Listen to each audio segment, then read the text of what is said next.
মানুষের প্রত্যাশা অনুযায়ী নিজেদের মধ্যে পরিবর্তন আনতে দলের নেতাকর্মীদের প্রতি আহ্বান জানিয়েছেন বিএনপির ভারপ্রাপ্ত চেয়ারম্যান তারেক রহমান। বলেছেন, জনগণের কাছে একটি জবাবদিহিমূলক সরকার উপহার দিতে চায় বিএনপি। কুমিল্লা বিভাগীয় কর্মশালায় যুক্ত হয়ে তিনি এসব কথা বলেন। কুমিল্লার মাহফুজ নান্টুকে সাথে নিয়ে জানাচ্ছেন হাসান মাহমুদ।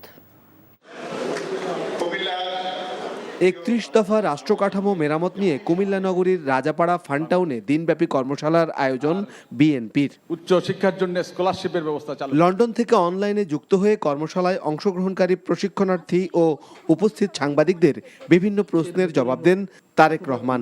বলেন, রাষ্ট্র সংস্কারে নতুন কোনো প্রস্তাব থাকলে তাও গ্রহণ করা হবে। প্রতিবার বলেছি ৩১ দফা কোনো ধর্মীয় গ্রন্থ নয় যে এটিকে কোনো রকম পরিবর্তন করা যাবে না। এটার যেটির পসিবিলিটি আছে আমরা অবশ্যই সেরকম প্রস্তাব গ্রহণ করব।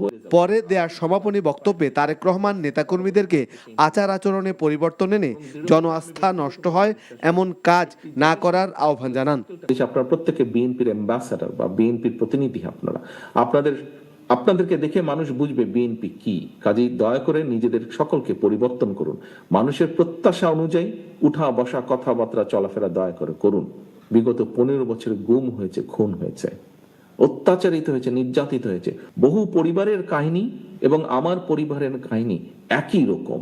এই দেশটাকে তারা ধ্বংস করে দিয়ে গেছে। এই দেশের মানুষের ভবিষ্যৎ তারা ধ্বংস করে দিতে চেয়েছিল। এখনো সম্ভাবনা আছে। তারেক রহমান বলেন, ফ্যাসিবাদীরা মানুষের ভোটাধিকার সহ সবকিছু ধ্বংস করে দেশ থেকে পালিয়েছে। এখন দরকার জবাবদিহিতার সরকার।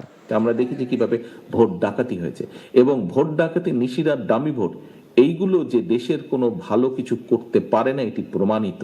আমরা চাই আগামী দিনে দেশে একটি জবাবদিহিতার সরকার শুরু হোক।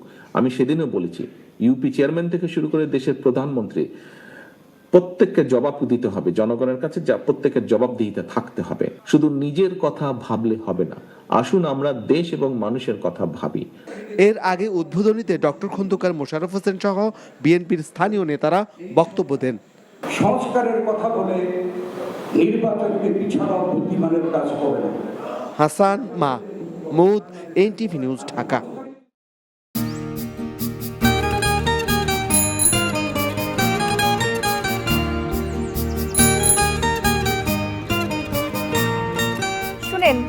পুরুষ মানুষ তো এভাবে ভয় পেলে চলে না, মুখে সাহস রাখতে হয়। যা বলবেন সোজা সাপটা বলবেন।